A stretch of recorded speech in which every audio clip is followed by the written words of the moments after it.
It's all there in the Gospels. A Magdalene girl comes to pay her respects, but her mind is a whirl when she finds the tomb empty. The stone had been rolled, not a sign of a corpse. In the dark and the cold, when she reaches the door, sees an unholy sight. There's a solitary figure in a halo of light. He just carries on floating past Calvary Hill in an almighty hurry. Aye, but she might catch him still. Tell me, where are you gone, Lord, and why in such haste? Now don't hinder me, woman, I've no time to waste, for they're launching a boat on the morrow at noon, and I have to be there before daybreak. Oh, I cannot be missing. The lads will expect me. Why else would the good Lord himself resurrect me? For nothing will stop me. I have to prevail through the teeth of this tempest, in the mouth of a gale. May the angels protect me if all else should fail when the last ship sails. Oh, the roar of the chains and the cracking of timbers, the noise at the end of the world in your ears, as a mountain of steel makes its way to the sea and the last ship sails. So I was born and raised in the shadow of a shipyard in a little town on the northeast coast of England. Some of my earliest memories are of giant ships blocking the end of my street, as well as the sun for a lot of the year. Every morning as a child, I watched thousands of men walk down that hill to work in the shipyard. I watched those same men walking back home every night. It has to be said, the shipyard was not the most pleasant place to live next door to, or indeed work in. The shipyard was noisy, dangerous, highly toxic, with an appalling health and safety record. Despite that, the men and women who worked on those ships were extraordinarily proud of the work they did, and justifiably so. Some of the largest vessels ever constructed on planet Earth were built right at the end of my street.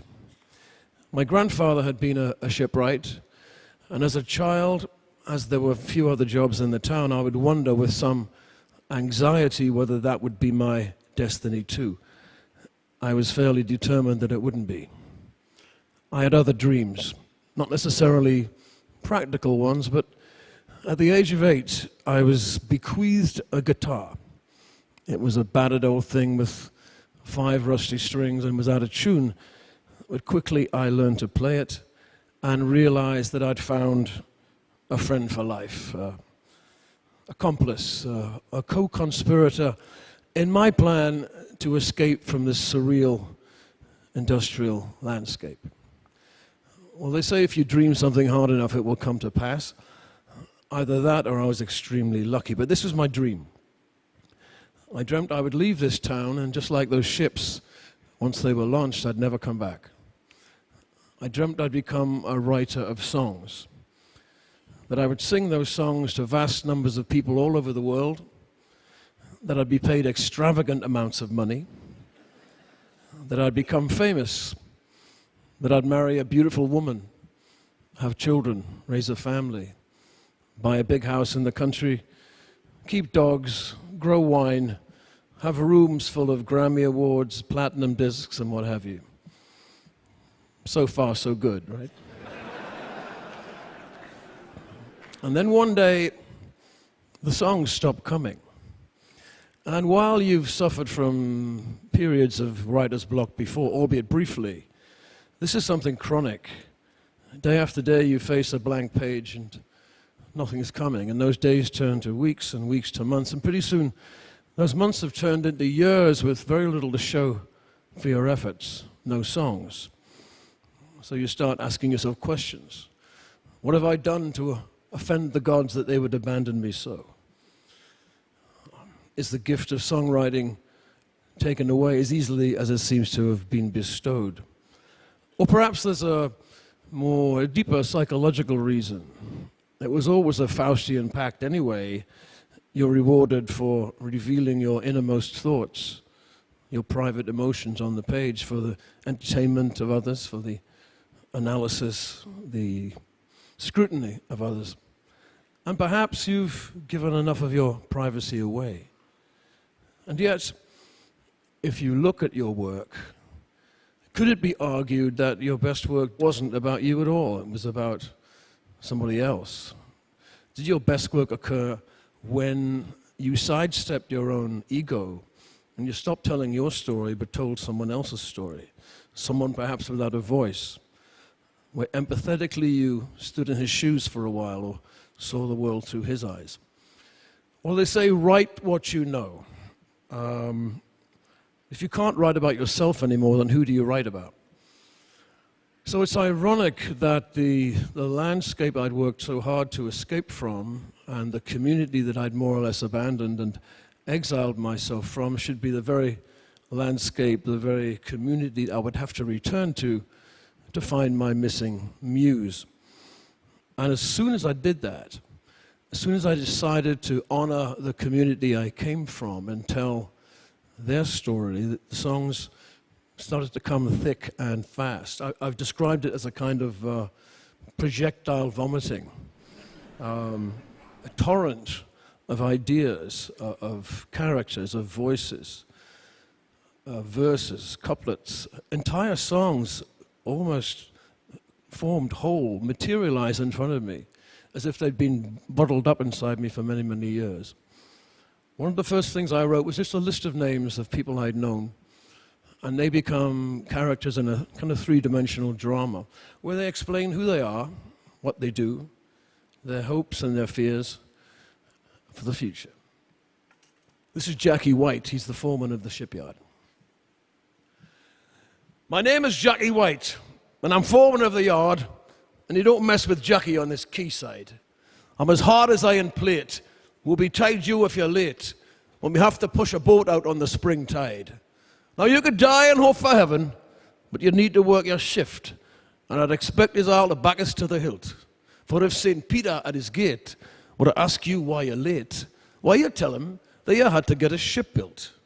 We built battleships and cruisers for Her Majesty the Queen, super tankers for Onassis, and all the classes in between.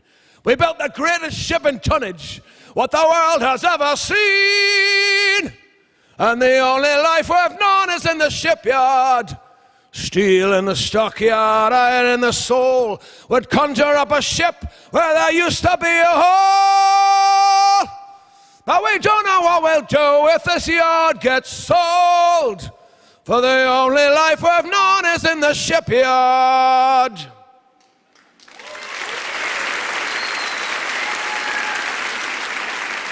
So, having decided to write about other people instead of myself, a further irony is that sometimes you reveal more about yourself than you'd ever intended. This song is called Dead Man's Boots, which is an expression which describes how difficult it is to get a job. In other words, you'd only get a job in the shipyard if somebody else died.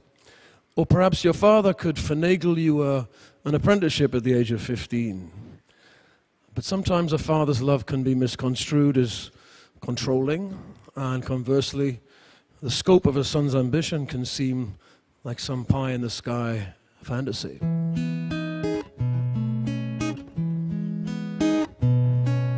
He said, you see these work boots in my hands? They'd probably fit you now, my son. Take them, they're a gift from me. Why don't you try them on? It would do your old man good to see you walking in these boots one day. Take your place among the men who work upon the slipway.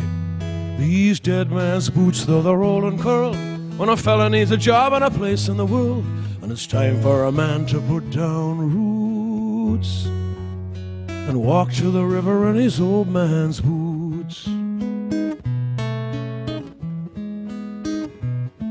He said, I'm dying, son, and asking that you do one final thing for me. You're barely but a sapling and you think that you're a tree. If you need a seed to prosper, you must first put down some roots. Just 1 foot, then the other in these dead man's boots. These these dead man's boots, though they're old and curled. When a fella needs a job and a place in the world, and it's time for a man to put down roots, walk to the river in his old man's boots. I said, why in the hell would I do that? Why would I agree when his hand was all that I'd received, as far as I remember? It's not as if he'd spoiled me with his kindness up till then, you see. I had a plan of my own and I'd quit this place when I came of age, September. These dead man's boots know their way down the hill. They can walk there themselves, and they probably will.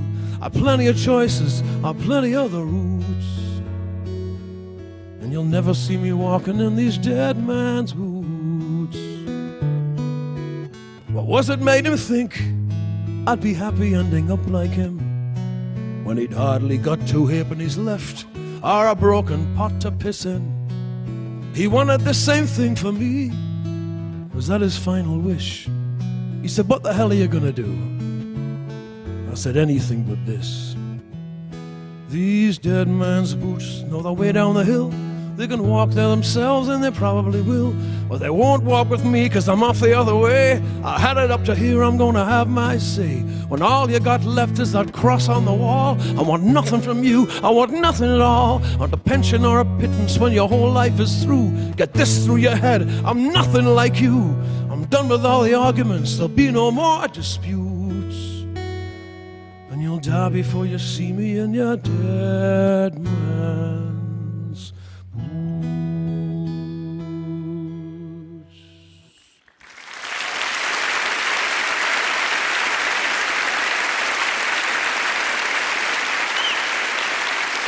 Thank you. So, whenever they'd launch a big ship, they would invite some dignitary up from London on the train to make a speech, break a bottle of champagne over the bows, launch it down the slipway into the river and out to sea. Occasionally, on a really important ship, they'd get a member of the royal family to come, Duke of Edinburgh, Princess Anne or somebody. Now you have to remember, it wasn't that long ago that the royal family in England were considered to have magical healing powers. Sick children were held up in crowds to try and touch the cloak of the king or the queen to cure them of some terrible disease.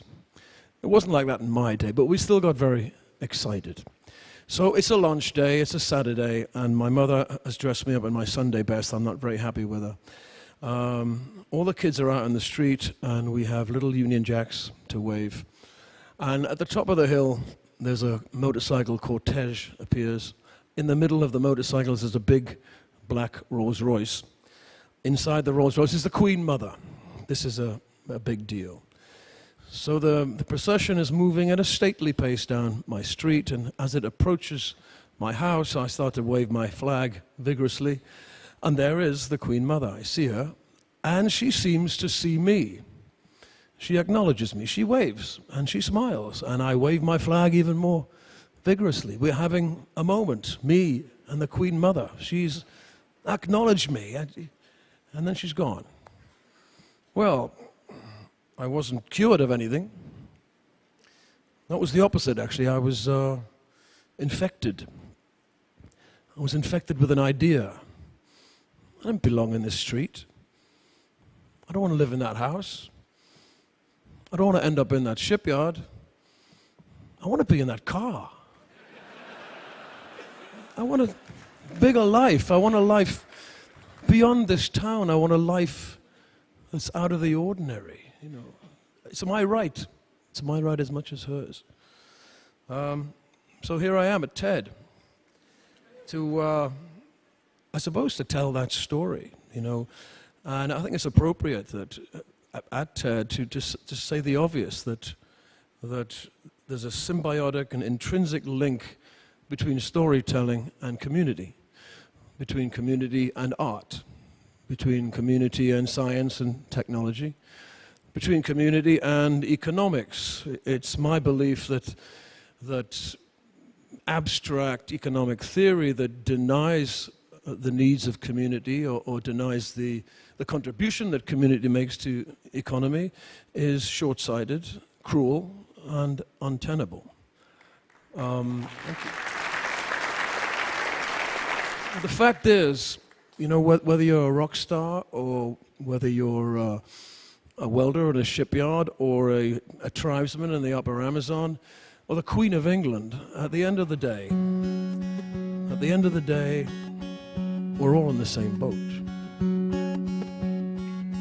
Aye, the footmen are frantic in their indignation.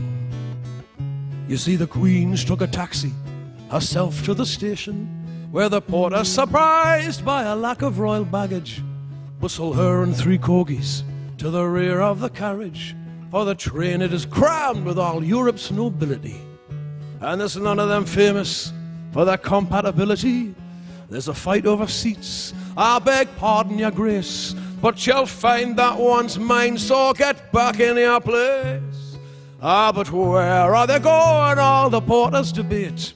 Why, they're going to Newcastle, and they daresn't be late, for they're launching a boat on the Tyne at high tide. And they've come from all over, from far and from wide. There's the old Dalai Lama and the Pontiff of Rome, every palace in Europe, and there's nae bugger home. Here's the Duchess of Cornwall and the loyal Prince of Wales, looking crushed and uncomfortable in his top hat and tails. Well, they haven't got tickets. Come now, it's just the detail. There was no time to purchase, and one simply has to prevail. For we'll get to the shipyards, or we'll end up in jail when the last ship sails. Oh, the roar of the chains and the cracking of timbers, the noise at the end of the world in your ears, as a mountain of steel makes its way to the sea, and the last ship sails. And whatever you promised, whatever you've done, and whatever the station in life you become, in the name of the Father, in the name of the Son, and no matter the weave of this life that you've spun, on the earth or in heaven or under the sun, when the last ship sails, oh, the roar of the chains and the cracking of timbers, the noise at the end of the world in your ears, as a mountain of steel makes its way to the sea, and the last ship sails.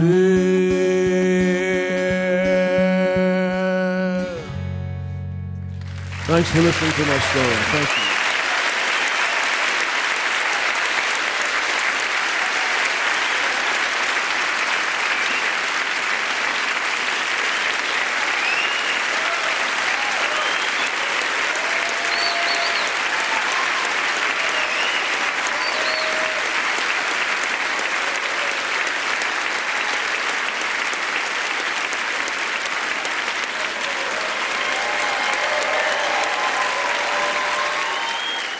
Thank you.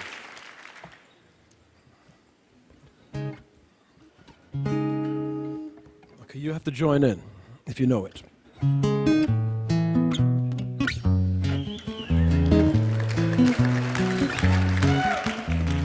Just a castaway, an island lost at sea. Oh, another lonely day with no one here but me. Oh, more loneliness than any man could bear. Rescue me before I fall into despair. Oh, I'll send an SOS to the world. I'll send an SOS to the world. I hope that someone gets my, I hope that someone gets my, I hope that someone gets my message in a bottle, yeah. A message in a bottle.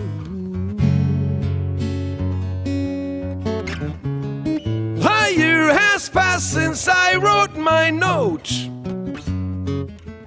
I should have known this right from the start. Only hope can keep me together. Love can mend your life, but love can break your heart. I'll send an SOS to the world. I'll send an SOS to the world. I hope that someone gets my, I hope that someone gets my, I hope that someone gets my message in a bottle. A message in a bottle. Message in a bottle. A message in a bottle. Walked out this morning, I don't believe what I saw. 100 billion bottles washed up on a shore. Seems I'm not alone in being alone. 100 billion cast away, looking for a home. I'll send an SOS to the world. I'll send an SOS to the world. I hope that someone gets mine. I hope that someone gets mine. I hope that someone gets my message in a bottle. A message in a bottle. A message in a bottle. A message in a bottle. So I'm going to ask you to sing after me, okay, the next part. It's very easy. Sing in unison. Here we go.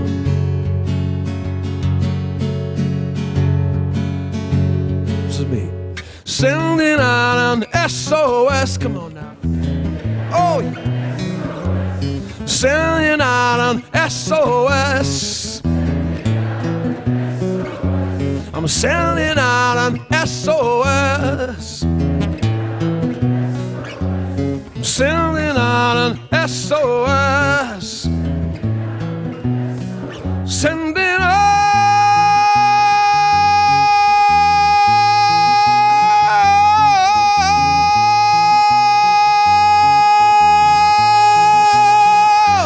Sending out an SOS, sending out an SOS, sending out an SOS, sending out an SOS.